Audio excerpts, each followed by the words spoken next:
News 24 Chittagong studio থেকে আমাদের নিয়মিত আয়োজন চট্টগ্রাম প্রতিদিন অনুষ্ঠানে আপনাদেরকে আমন্ত্রণ জানাচ্ছি। আমি শেখ জায়েদ। করোনাকালে দ্বিতীয় বাজেট আমরা যেটি দেখলাম উপস্থাপন হয়েছে সংসদে, আলোচনা চলছে, হয়তো আলোচনা পর্যালোচনার পর সেটি খুব দ্রুতই পাস হবে। এই বাজেটকে কেন্দ্র করে সবসময় যেটি বাংলাদেশে হয়, দ্রব্যমূল্যর দাম বাড়ে, সেরকম অবস্থা আমরা যেটি দেখতে পাচ্ছি চট্টগ্রামের বাজারে। অনেক পণ্য যেগুলোর পর্যাপ্ত মজুদ আছে, যারা ব্যবসায়ী তারা বলছেন, কিন্তু সেগুলোর দাম এত বেশি, বাজারে এটি অস্বাভাবিক দাম বেড়েছে পণ্যের। ভোক্তারা খুব কষ্টে আছেন এটি নিয়ে। আমরা এই বিষয় নিয়ে আজকে আমরা কথা বলবো। তার আগে চট্টগ্রামের দু একটি খবর আপনাদেরকে একটু জানিয়ে দিতে চাই। প্রতিদিনই আমরা করোনা আপডেটটি দেওয়ার চেষ্টা করেছি চট্টগ্রামে। গত 24 ঘন্টায় চট্টগ্রামে কোনো মৃত্যুর সংবাদ পাওয়া যায়নি, এটি একটি সুখবর। কিন্তু আক্রান্ত হয়েছেন 97 জন, অর্থাৎ শনাক্ত হয়েছে 97 জনের। এখন পর্যন্ত মোট আক্রান্ত 53,942 জন। আর জেলা পর্যায়ে ভিটামিন A+ যে ক্যাপসুল, সেটির ক্যাম্পেইন উদ্বোধন হয়েছে। সকালে নগরের আন্দরকিল্লা মোড়ে যে 250 সদস্য বিশিষ্ট জেনারেল হাসপাতাল আছে, সেখানে শিশুদেরকে ভিটামিন A ক্যাপসুল খাইয়ে এটির উদ্বোধন করেছেন স্বাস্থ্য অধিদপ্তরের একজন কর্মকর্তা।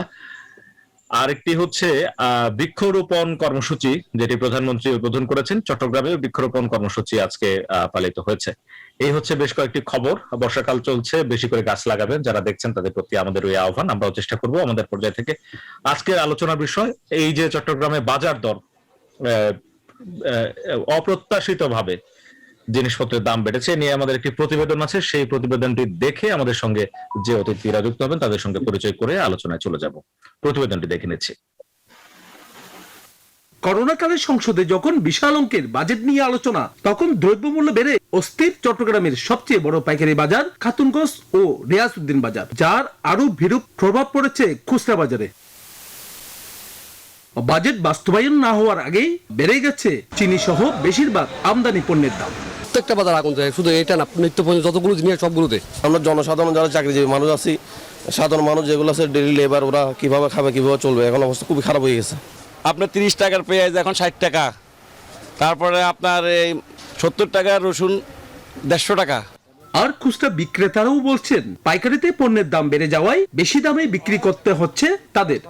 এখন ধরতে গেলে সবকিছু বাড়তি, কোনোটা কম নাই। তেলের দাম বলেন, চাউলের দাম বলেন, পেঁয়াজ, রসুন, ডাল জাতীয় যতগুলো আছে সব আইটেমে বাড়তি এখন। পাইকার ও আমদানিকারকরা বলছেন বাজেটের প্রভাব নয়, বিদেশের বাজারে পণ্যের দাম বেশি, তাই দেশের বাজারেও বেড়েছে দাম। এটা তো আর আমাদের দেশের ভিতরে কোনো তৈরি না, এগুলো তো বিদেশের লোকে বুকিং লোক কথা। বুকিং বাড়লে বাড়ে, কমলে কমে। পেঁয়াজের পর্যাপ্ত মজুদ থাকলেও পাইকারিতে পেঁয়াজ বিক্রি হচ্ছে 40 থেকে 42 টাকা কেজি দরে। খুচরা বাজারে দাম 60 থেকে 65 টাকা। পেঁয়াজ আপনার চাহিদা অনুযায়ী মাল কম ঢুকছে, এই জন্য বাড়ছে আর কি।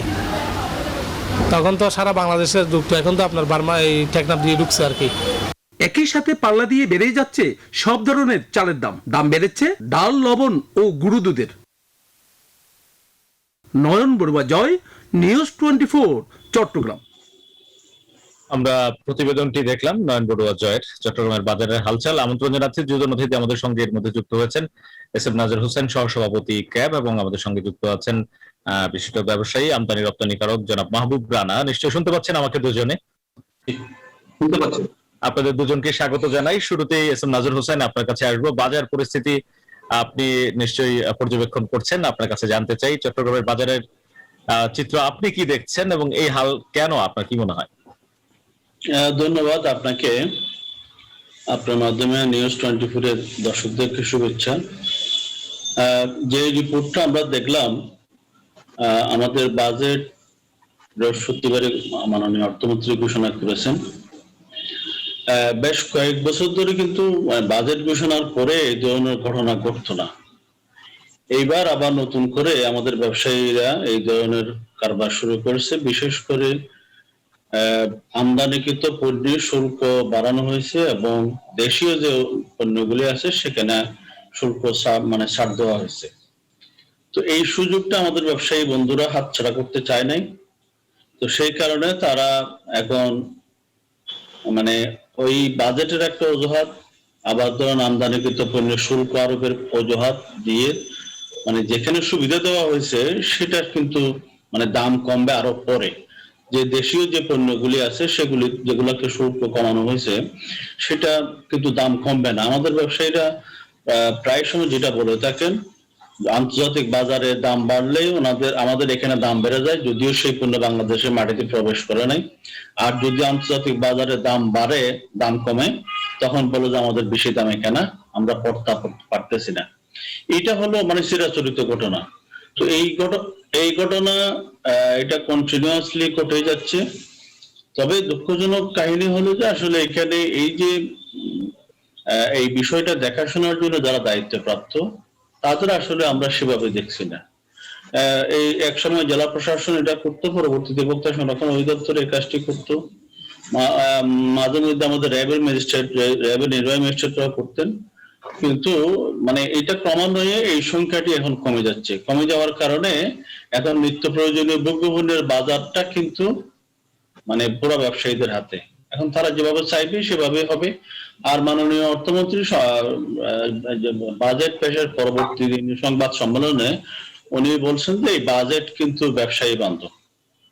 তো তার মানে হলো যে ব্যবসায়ীরা দীর্ঘদিন ধরে যেভাবে লুটপাট করে আসছিল, যেভাবে আমাদের অস্থির করে আসছে, সেটাকে আরেকটু সুযোগ বাড়িয়ে দেওয়া। এখানে আমরা বাজেট যখন পর্যালোচনা করে দেখছি যে আসলে মধ্যবিত্ত, সাধারণ, নিম্নবিত্ত, প্রান্তিক জনগোষ্ঠীর জন্য সেই ধরনের কোন সুবিধা রাখা হয় নাই। যা রাখা হচ্ছে সব ব্যবসায়ী এবং বড় ব্যবসায়ীদের জন্য। তো সেই কারণে সাধারণ মানুষের অবস্থা এমনিতে একটু সংকটাপন্ন হবে। তার ভিতরে আমাদের ভোগ্যপণ্য নিয়ে আমাদেরকে এই ধরনের সংকটের মধ্যে থাকতে হবে। আপনি নিশ্চয়ই জানেন যে আমাদের চালের শুল্ক কমিয়েছে সরকার। আবার ধরেন ভোজ্য তেলের বাজার অস্থির বেশ কিছুদিন ধরে, কিন্তু ঈদের আগে থেকে ভোজ্য তেলের বাজারটা অস্থির করে রেখেছে আমাদের যারা ভোজ্য তেলের আমদানিকারক, বিপণনকারী।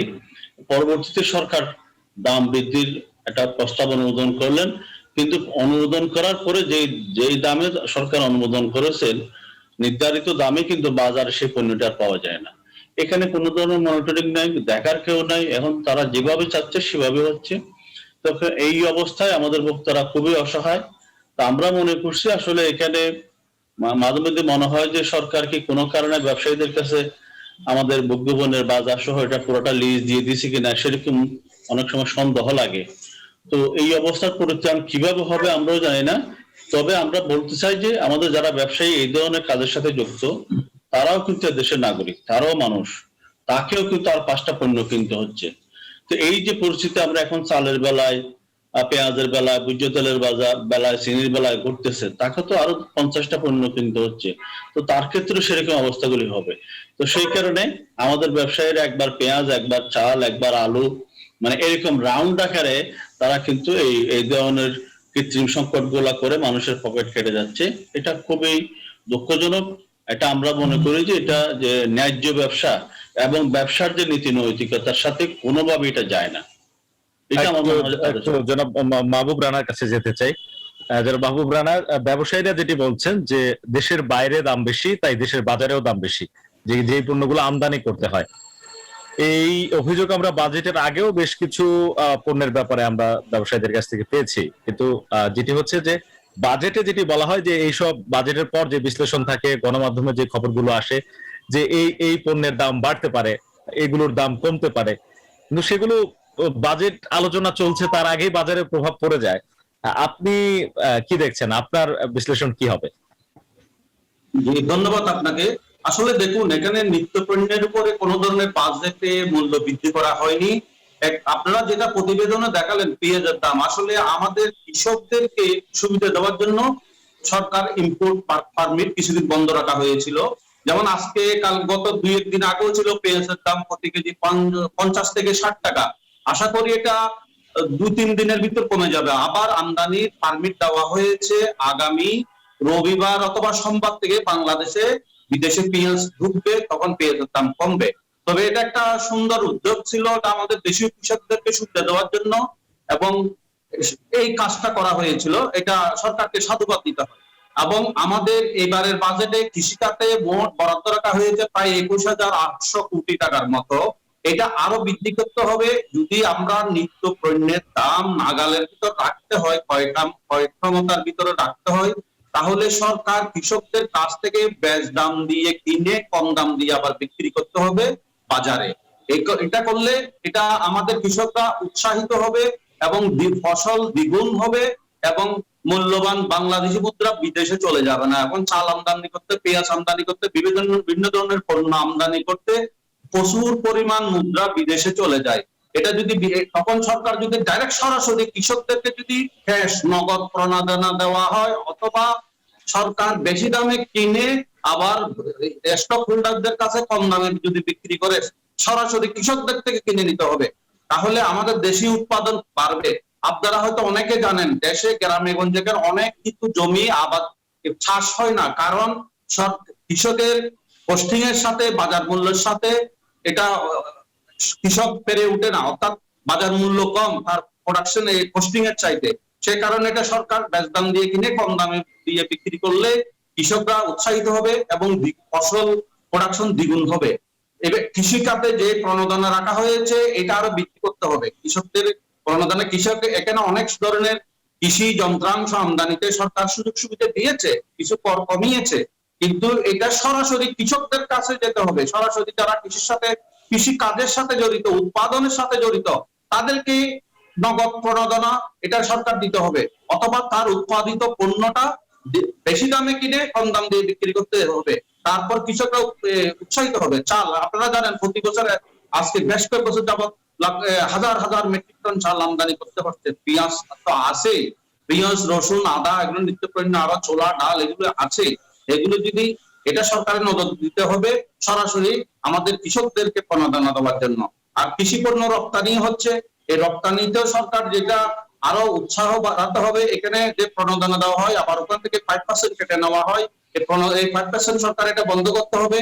এবং কৃষি পণ্য রপ্তানির বিপরীতে যে ডলারটা আসে ওইটা থেকে দেখা যাচ্ছে 0.5% ডলার কেটে রাখা হয়, এটা অগ্রিম আয়কর হিসেবে।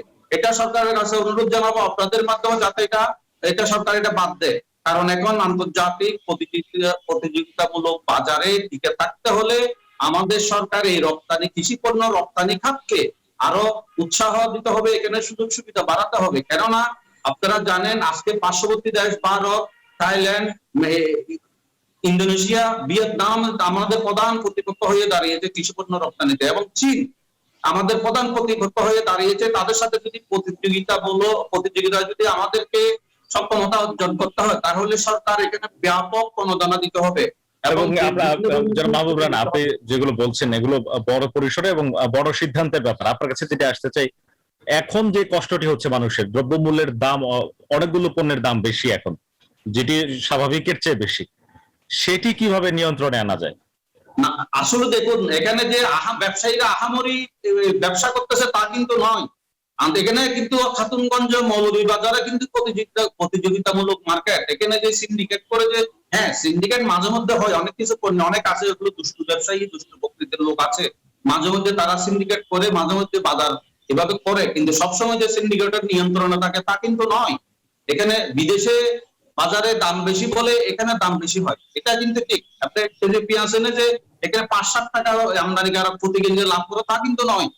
এখানে প্রতি কেজিতে 1 টাকা আনা প্রফিট করতে কিন্তু অনেক কষ্ট হয়ে যায়, এখানে অনেক পচে যায়, অনেক নষ্ট হয়ে যায়। আন্তর্জাতিক বাজারের দামের সাথে দাম বাড়লে কেন দাম বাড়ে। এস এম নাজির হোসেন যেটি বলছিলেন যে মনিটরিং, বাজারে মনিটরিং, আসলে মনিটরিংটা কি ধরনের?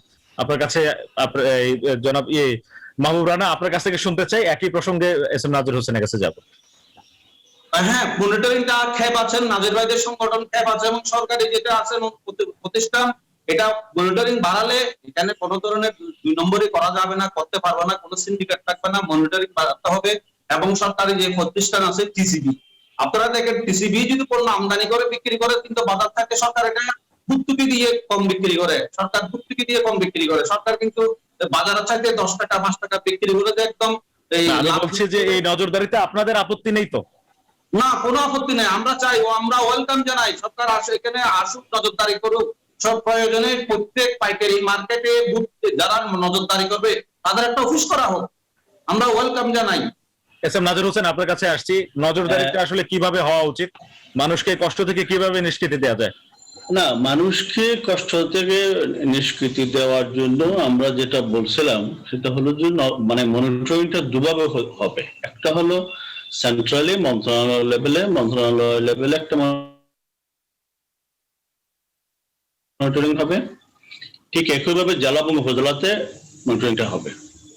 তো মন্ত্রণালয় লেভেলে যেমন ধরুন কি ধরনের পণ্যগুলি আসতেছে, কে আনতেছে, কি পরিমাণ আনতেছে, এই মালগুলো কোথায় রাখতেছে, কোন জায়গায় স্টক করে রাখা হচ্ছে কিনা, ডিস্ট্রিবিউশনটা প্রপারলি হচ্ছে কিনা, সেটা ওনারা দেখবে।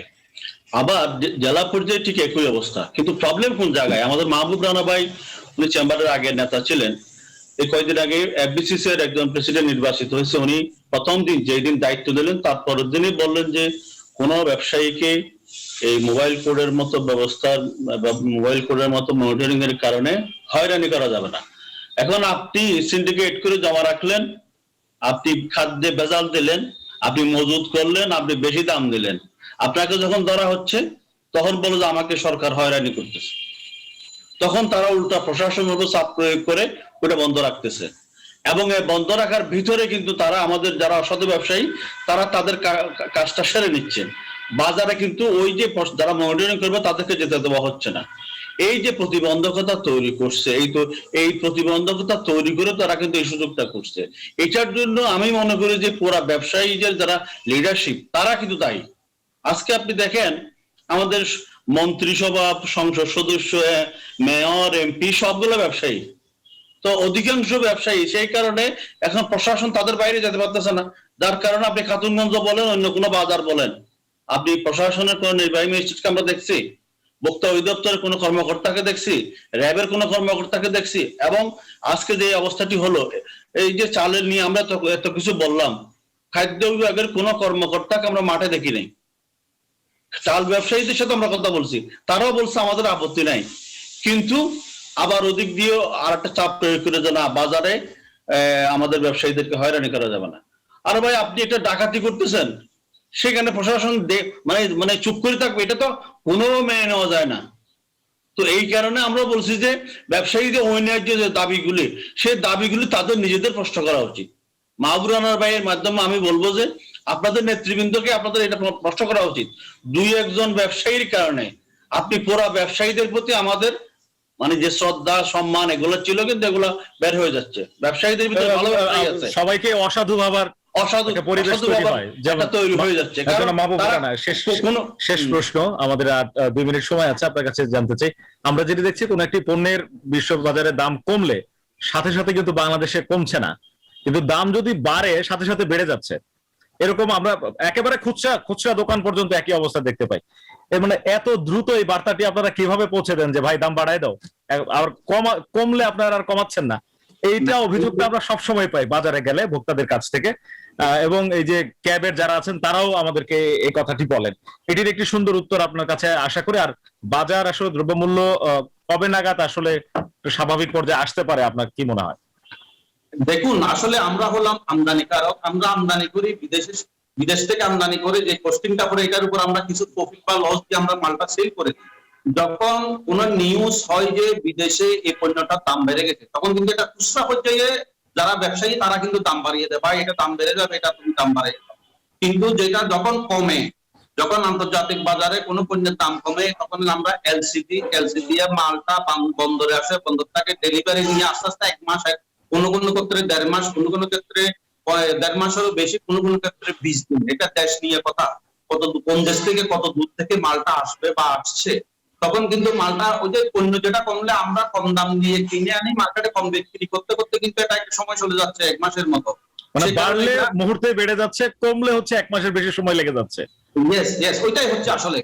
যখন মার্কেটে আন্তর্জাতিক বাজার দাম বেড়ে যায়, এটা আমরা শেষ করতেছি এক কথায়, এখন যে অবস্থা বিশ্ববাজারের, সে অনুযায়ী কতদিন এই কষ্টটা করা লাগতে পারে মানুষের? কবে নাগাদ কমতে পারে পণ্যের দাম?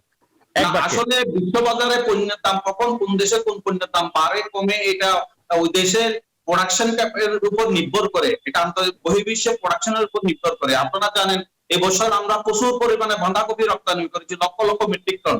চায়নায় বিরূপ হওয়ার কারণে ওই দেশে প্রোডাকশন হয়নি, সেই কারণে আমরা বাঁধাকপি রপ্তানি করি। আচ্ছা, তো তার মানে হচ্ছে যে দেশে দাম বেশি বা বিভিন্ন দেশের দামের উপর নির্ভর করে, বাজারে কেউ যেন বেশি না নিতে পারে দাম, সেজন্য মনিটরিংটা আপনারা দুজনেই চাচ্ছেন। অনেক ধন্যবাদ দুজনকে আমাদের সঙ্গে যুক্ত হয়ে সময় দেওয়ার জন্য। আজকে সময় শেষ হয়েছে আমাদের, অন্য কোনো দিন আবারও অন্য কোনো বিষয়ে কথা হবে আপনাদের সঙ্গে। দর্শক, আজকের আয়োজন এখানে শেষ করছি। আগামীকাল বিকেল 3টায় অন্য কোনো বিষয়ে দেখা হবে চট্টগ্রাম প্রতিদিনে। ভালো থাকুন সবাই।